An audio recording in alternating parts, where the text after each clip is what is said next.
Olá pessoal, bem-vindos. Estamos aqui hoje para mais um Barifatos, desvendando mitos, revelando verdades. Hoje recebo a doutora Suelen, hematologista, e vamos debater sobre o tema bariátrica, trombose e anemia, o papel da hematologista frente a esses temas. Bom dia. Bom dia, Gabriel. Primeiro, muito obrigada pelo convite.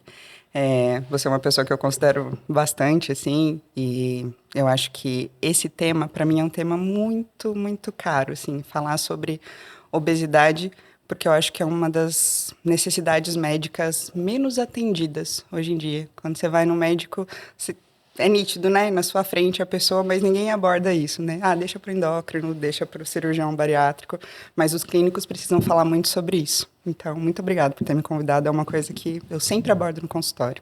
Ah, que legal. É que acho que por receber muitas críticas, por ter muitas questões emocionais, psíquicas e por ser uma doença estigmatizada, mesmo os profissionais de saúde às vezes acabam por ignorar, não abordar, não tocar no assunto, e isso vai gerando cada vez mais afastamento, né?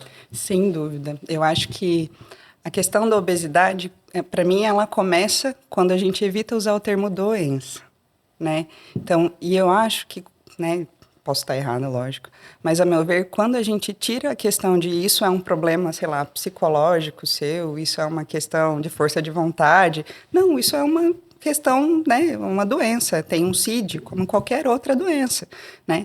Isso facilita, porque quando você pensa em tomar um remédio, sei lá, para uma pneumonia, para uma infecção de urina, ninguém fica, nossa, credo, hein, tá tomando um remedinho aí, fracote, né? Pelo amor de Deus. Então, com a obesidade, quando a gente consegue enxergar dessa forma, eu acho que tudo muda, né? E a minha função como médica, como de qualquer médico, é enxergar as comorbidades dos pacientes. Então, como que a gente não enxerga essa que é visível, né? Eu nem preciso investigar, tá na minha frente, eu abri o olho e enxerguei. Perfeito.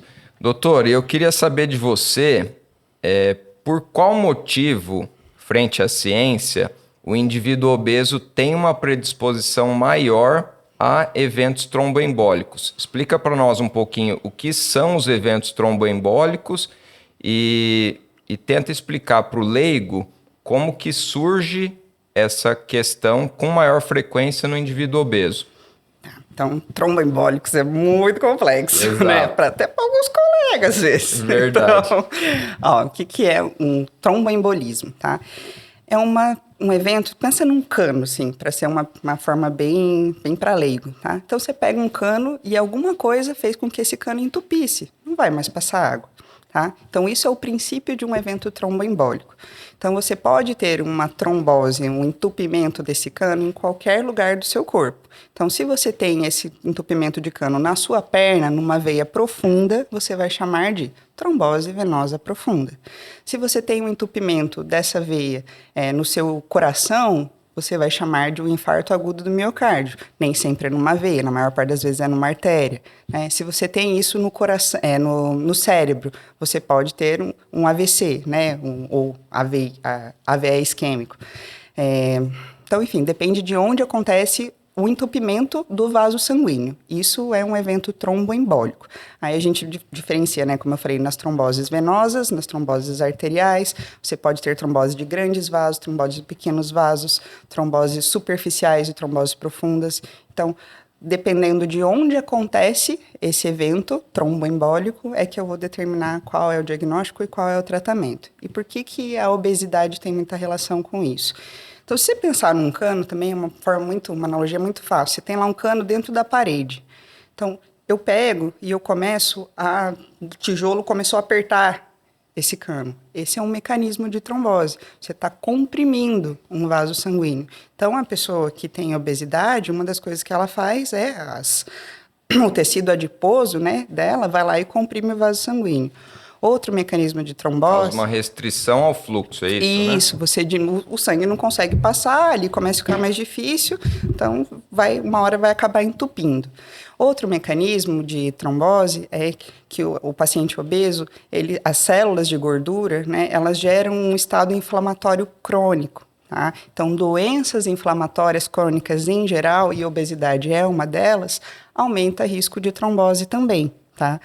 Um outro ponto que também acaba contribuindo é restrição de mobilidade. Lógico, não é para todos os graus de obesidade, não é para todo paciente, mas existem sim diversos pacientes com obesidade que têm menor mobilidade, né? Tem restrição. Então, qualquer situação que gere restrição de mobilidade aumenta o risco de trombose.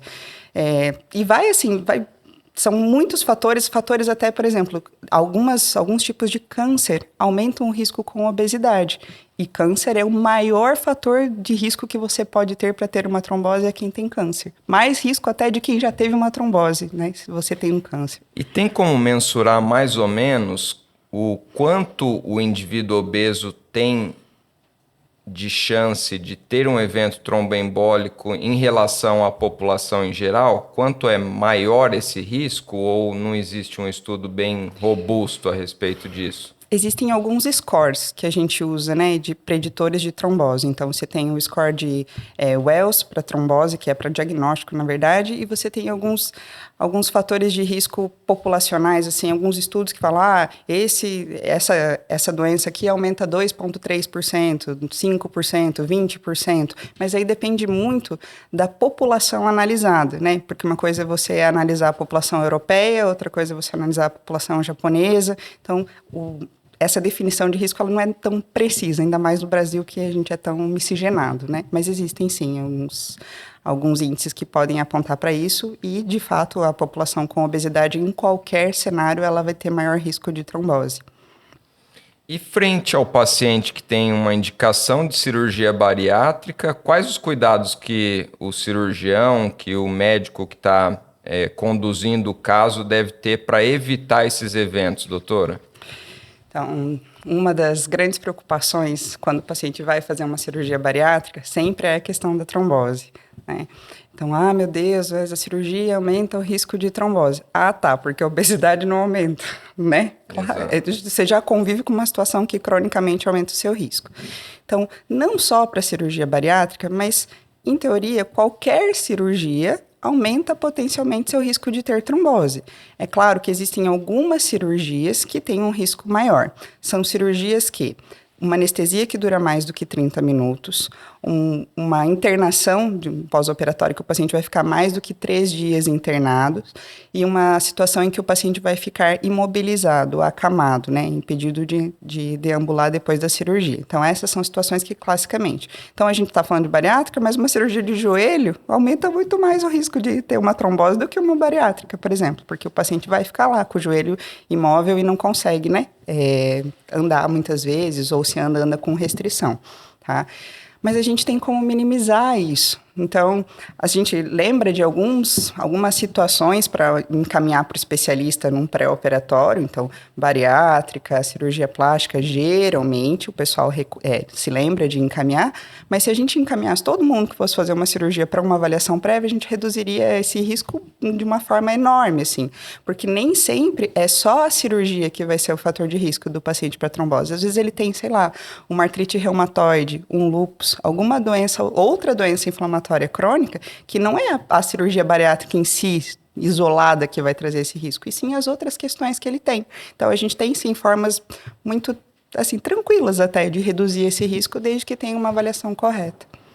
Daí a gente precisa contextualizar num cenário da atualidade que a cirurgia bariátrica avançou bastante. Na imensa maioria das vezes elas são realizadas hoje por técnica minimamente invasiva, então a videolaparoscopia, o tempo cirúrgico também diminuiu bastante, o tempo de internação, que muitas vezes é muito próximo de um dia, não passa de Exato. um dia. O paciente no pós-operatório imediato ele já está apto a caminhar, então ele não fica restrito no leito, né? Então tem variáveis da atualidade que diminuem esse risco. Mas ainda assim eu queria saber de você o que a gente tem de medicamento, medidas mecânicas para prevenção desses eventos, doutora. Ai, que chique.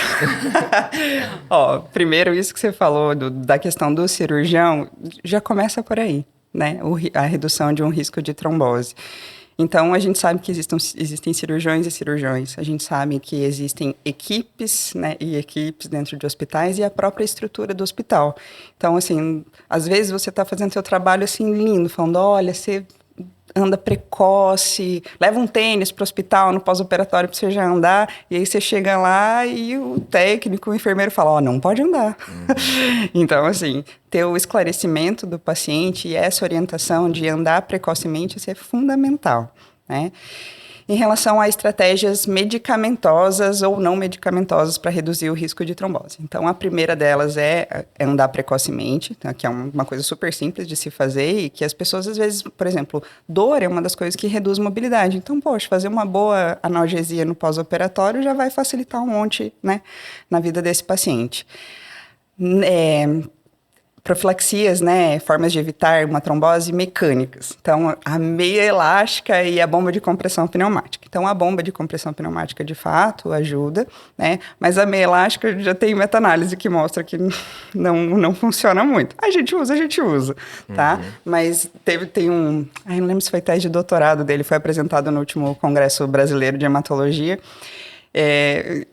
Todo o estudo dele foi para isso, no final ele chegou à conclusão que não fazia diferença usar a meia elástica, tá? Mas eu acho que ajuda numa questão até do edema, né? Enfim, outras questões. Mas para a trombose em si não tem muita evidência.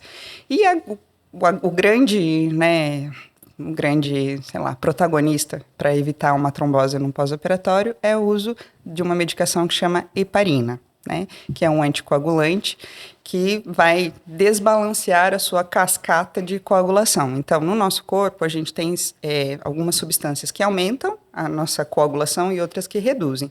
Então, a heparina, ela reduz a nossa coagulação. Então, você fica com um pouquinho de risco de sangrar. Então, essa é uma coisa que a gente tem que levar em conta. Mas, apesar de ficar com maior risco de sangrar, você tem um menor risco de ter uma trombose.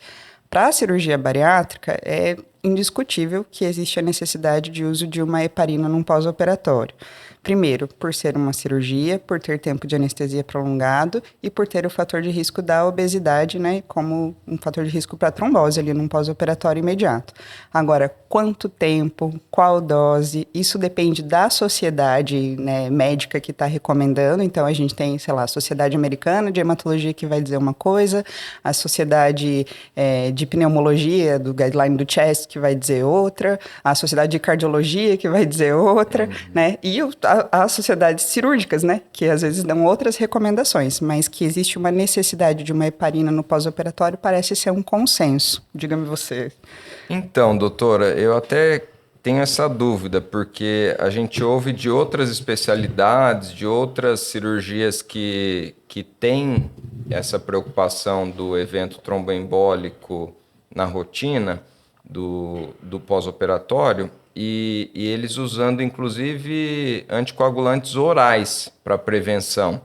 E a gente sabe que, no contexto da bariátrica, a princípio não deve ser usado em hipótese alguma. Por qual motivo ainda existe essa predileção pela heparina, pela enoxaparina, mais especificamente no nosso contexto, e não uma rivaroxabana, algum anticoagulante oral? Por uma questão de absorção, né? Então, onde que um anticoagulante ele é absorvido, um anticoagulante oral? No trato gastrointestinal, que é exatamente o que você está cortando no momento da cirurgia, tá? Além de todas as adaptações metabólicas do corpo naquele pós-operatório.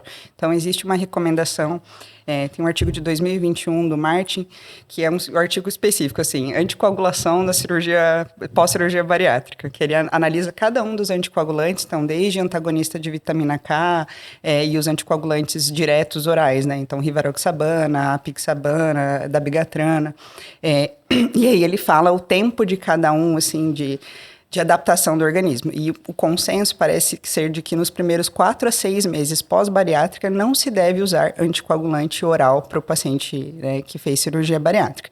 Depois desse período, aí parece ser seguro. Ainda com variabilidade entre as medicações e variabilidade até mesmo nos estudos, assim, né? Teve estudo que mostrou uma redução um pouquinho de absorção, mas em termos de efetividade de anticoagulação não teve problema.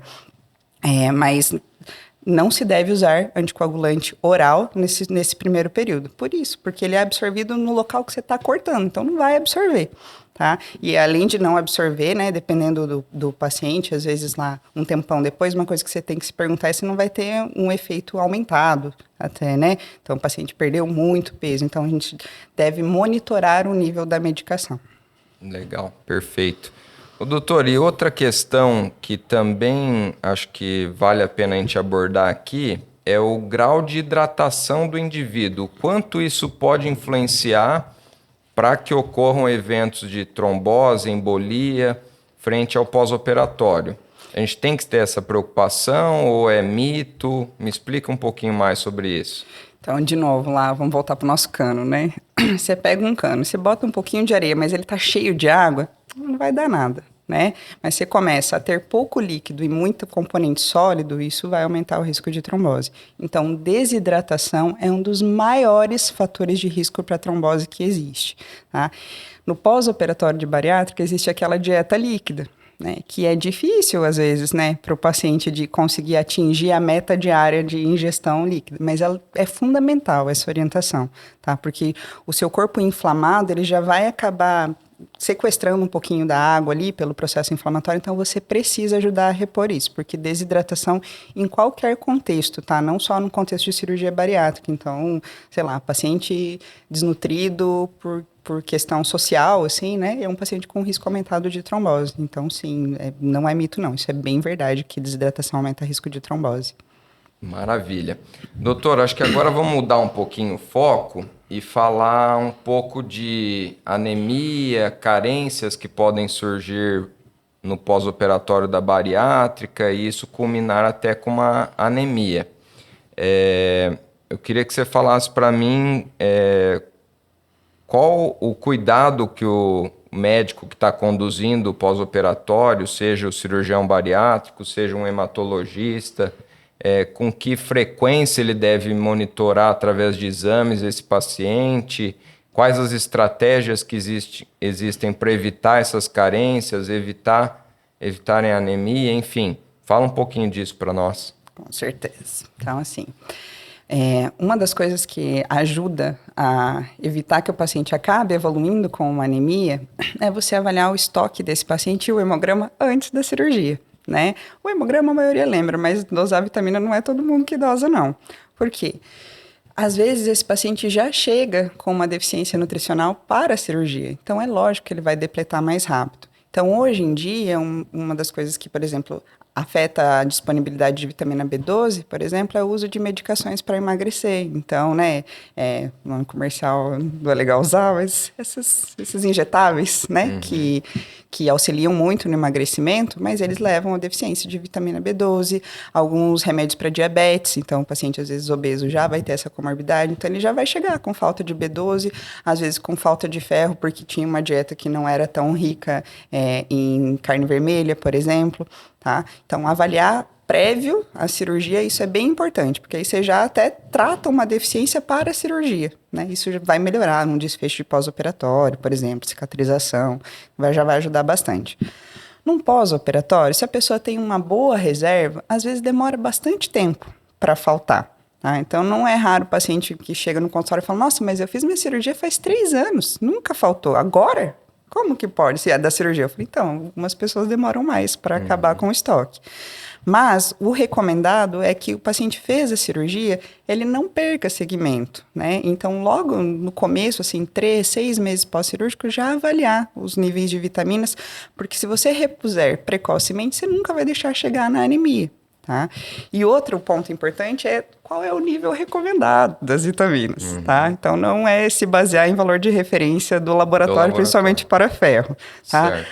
E olha, aqui eu não sou aqueles médicos que, nossa senhora, então eu quero, sei lá, vitamina D de 100. Não é por aí. Mas é que realmente, principalmente para o ferro, a gente já tem evidência de que quando você tem uma ferritina abaixo de 50, você tem deficiência de ferro na medula óssea, tá? Baixa ferro medular. E se você olhar o valor de referência do ferro da ferritina no exame de sangue, ele é 15 na maioria dos laboratórios, tá? Então, você ter noção de qual é o nível recomendado mesmo para essa pessoa e você fazer essa reposição para nunca deixar baixar disso, porque se você não deixar baixar, não vai chegar na anemia, né? Então, essa é a melhor orientação, assim, para um paciente.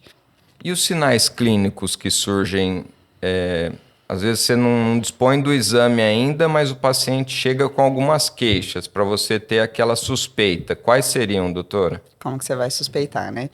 Você sabe que o duro é que, às vezes, num paciente pós-bariátrica, o sintoma ele acaba sendo subestimado, porque a pessoa ela fica tão bem quando ela perde o peso, que ela tem energia, ela vai na academia e ela nem se liga que tá com anemia, assim, sabe? Principalmente para mulher. Mulheres costumam ser mais resilientes em relação a isso. Então, mas quando a pessoa chega num extremo, né, de ter uma anemia mais importante ali, uma hemoglobina abaixo de 10, por exemplo, ela começa a sentir cansaço, fraqueza, sonolência, indisposição. Às vezes pode ter perversão alimentar, que é a vontade de comer uma coisa diferente, comer um tijolo, uma terra, uma esponja de lavar louça, como eu já tive paciente que comia escondido do marido, né?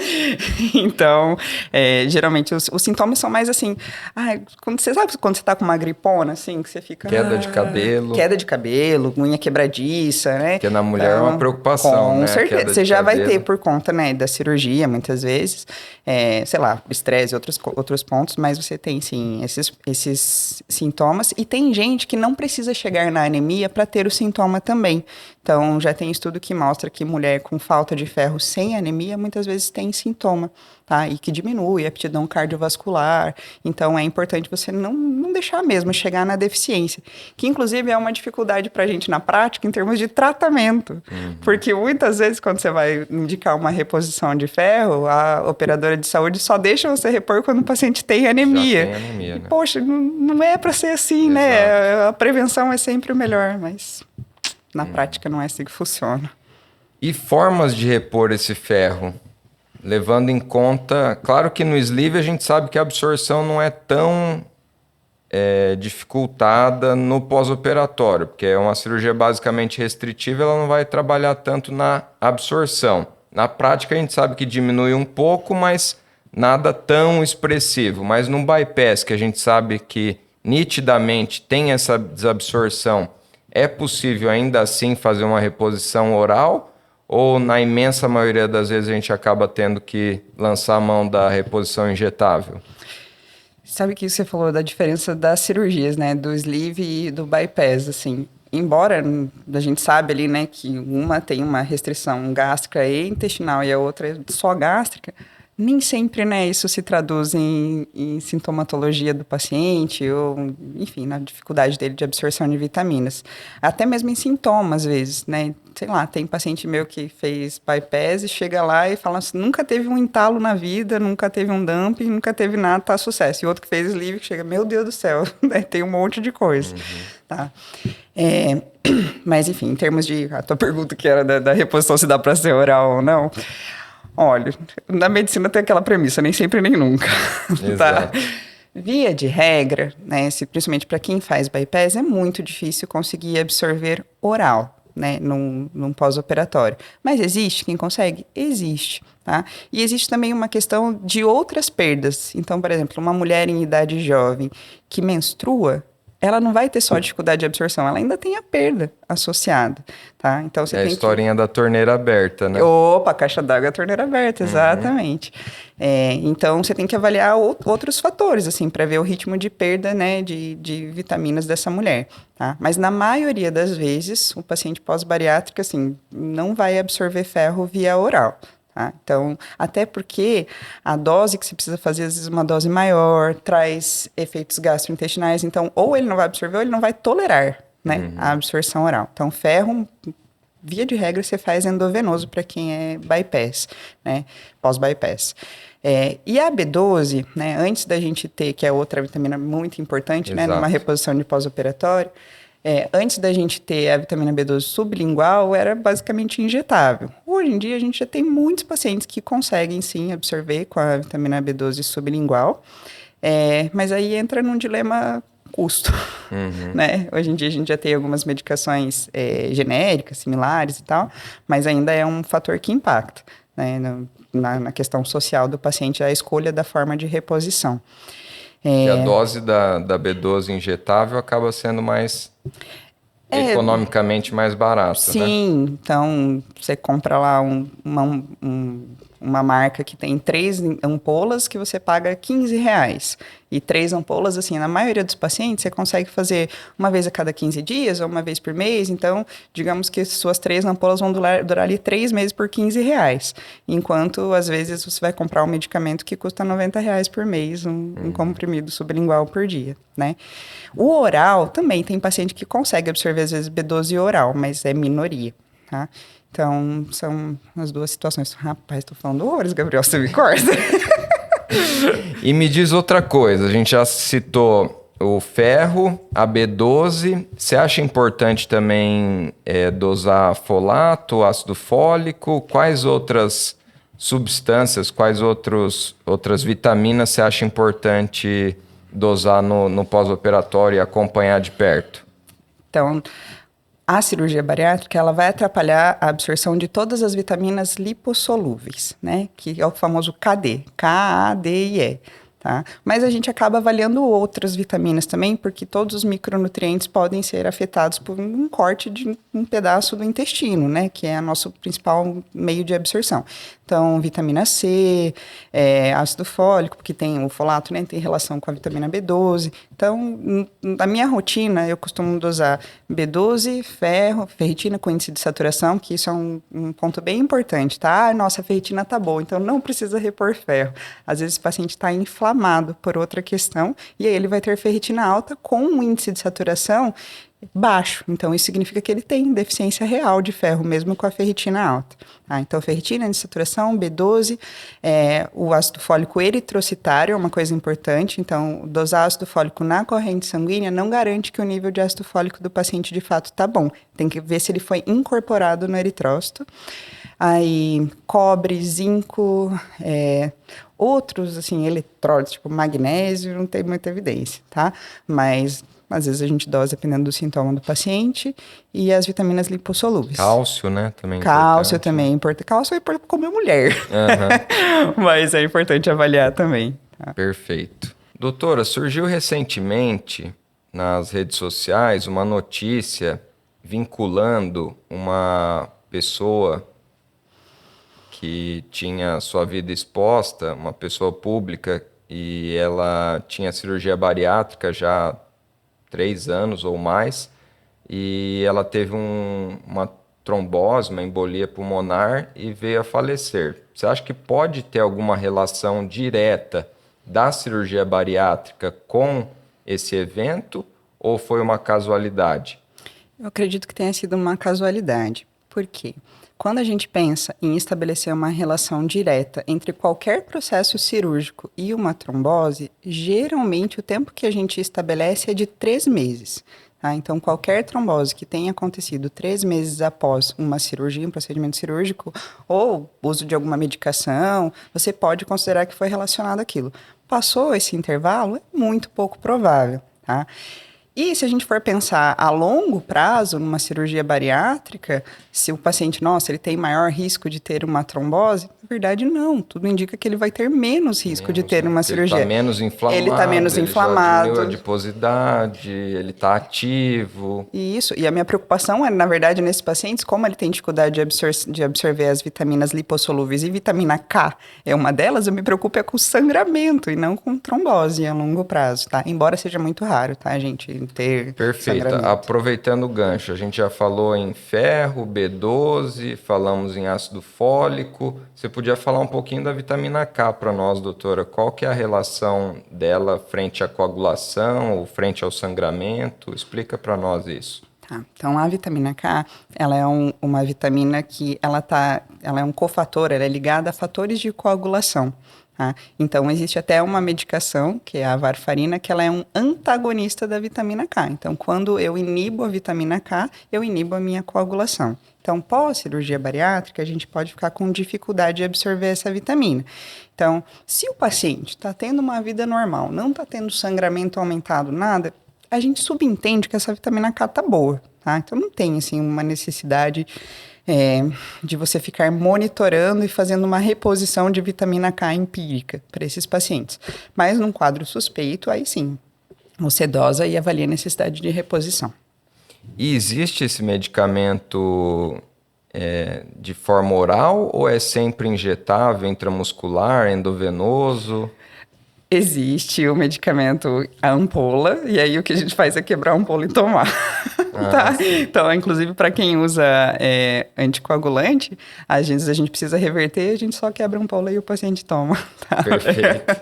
Legal, bom saber. Doutor, eu acho que uma das grandes preocupações no pós-operatório está relacionada à carência de ferro. Eu queria saber de você, então, quando a gente deve prescrever o ferro injetável, a partir de que momento e com que frequência esse ferro deve ser reposto, numa média, né? A gente sabe que é variável, às vezes pode ser 6 meses, 1 ano, mas enfim, queria saber, na sua experiência clínica, o que você observa. Digamos, você fez determinado tipo de ferro injetável, você espera que esse paciente fique bem por quanto tempo, depois de quanto tempo ele vai ter que se preocupar novamente, enfim, em termos práticos, como que isso aí funciona?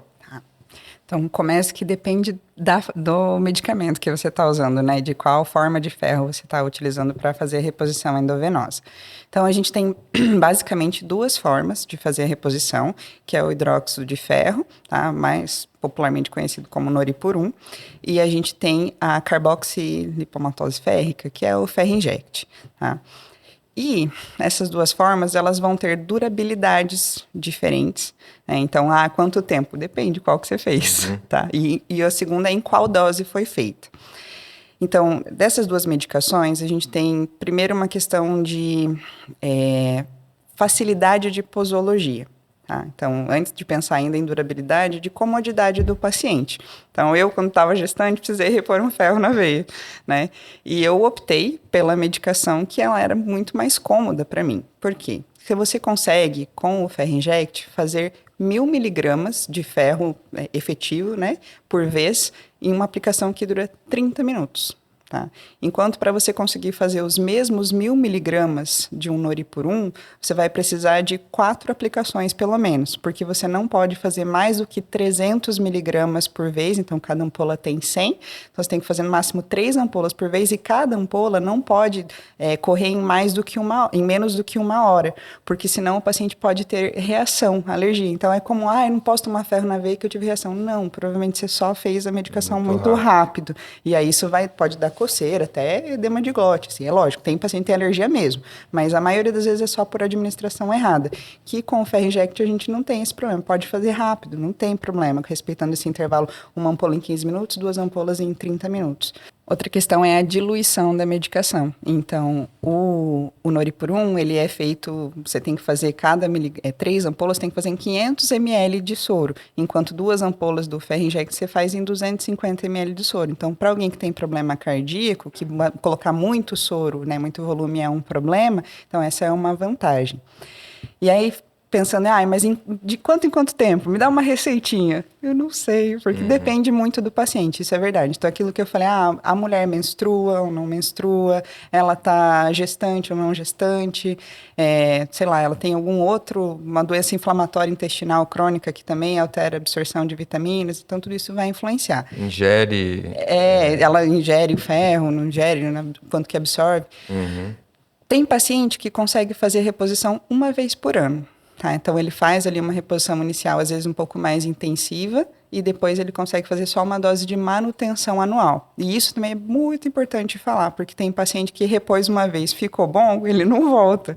Aí ele vai voltar 2, 3 anos depois, ou às vezes 1 ano depois, depende da velocidade de perda da pessoa, falar, nossa, tô de novo com anemia, tô de novo muito ruim. Sim, porque você não fez a manutenção, você precisa continuar. No noripurum, que acaba tendo uma durabilidade menor, então geralmente a gente acaba precisando fazer um intervalo máximo, assim, entre uma aplicação e outra de uns 3 meses. Eu não consigo ganhar 1 ano de reposição na maioria dos pacientes. Perfeito, legal. Bom, então já vamos caminhando para o fim agora, e a gente sempre tem esse quadro do mitos e verdades. Então é um bate-pronto, doutor. Eu vou fazer a afirmativa e você vai me dizer se é mito ou se é verdade. Só mulheres precisam se preocupar com anemia após a bariátrica? Mito. Então, a anemia não escolhe cor, raça, idade, não. Todo mundo tem que se preocupar porque dificulta a absorção. Perfeito. A bariátrica pode causar anemia mesmo anos depois da cirurgia?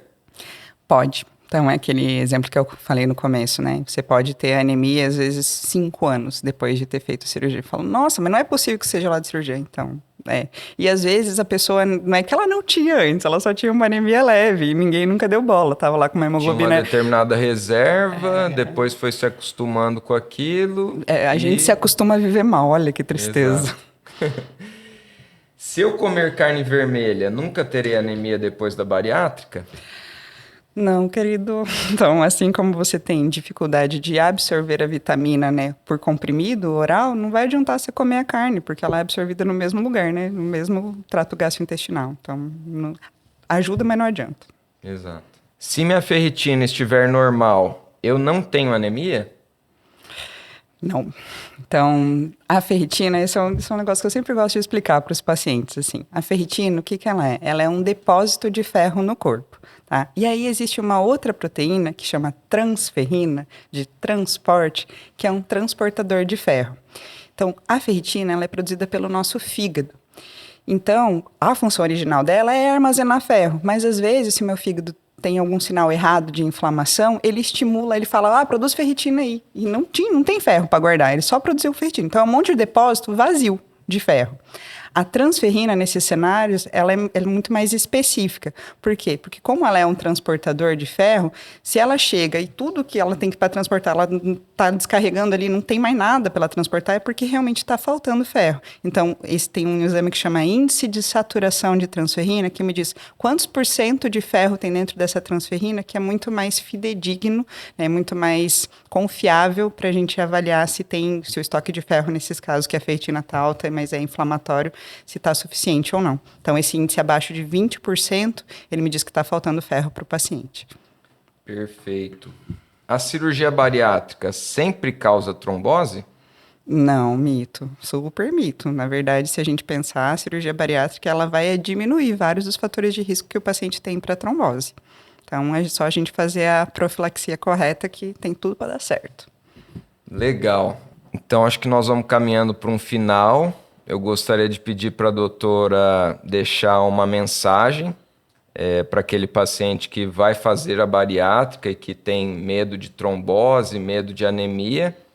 Como deve ser, qual a melhor estratégia para esse paciente evitar essas duas situações, doutora? Então, queria agradecer o convite mais uma vez, Gabriel. E uma coisa que eu não contei aqui é que a minha irmã fez cirurgia bariátrica. Então, se tem alguém que estimula que se faça cirurgia bariátrica nesse mundo, sou eu, tá? Porque eu vi o impacto que isso tem na vida de alguém. Tá? Então, a minha dica para os pacientes, que minha irmã que siga também, diga-se de passagem, vai no hematologista, tá? Então, nossa, depois que eu fizer a cirurgia, eu vou ter que tomar remédio para o resto da vida, repor vitamina. Sim, mas e o que você vai deixar de tomar fazendo uma cirurgia? Tá? Em termos de trombose, escolha um bom hospital, escolha um bom cirurgião, escolha uma boa equipe multidisciplinar e faça o acompanhamento correto no pós-operatório, que tem tudo para dar certo, tá certo? E se você vier no meu consultório e essa for uma coisa que você quiser abordar, eu vou abordar sem nenhum preconceito, muito pelo contrário. Legal. Gente, foi um bate-papo muito proveitoso, acho que todo mundo gostou demais, espero que tenham gostado de fato e nós vamos caminhando para o final. Agradeço imensamente a você, espectador, agradeço a disponibilidade da doutora Suelen, ela foi muito feliz nas falas dela. E é isso. Para você que gostou, curta, compartilhe, nos siga nos podcasts, no Instagram. E para mais informações relacionadas à hematologia, siga o perfil da doutora Suelen também. Beleza? Meu muito obrigado, um forte abraço.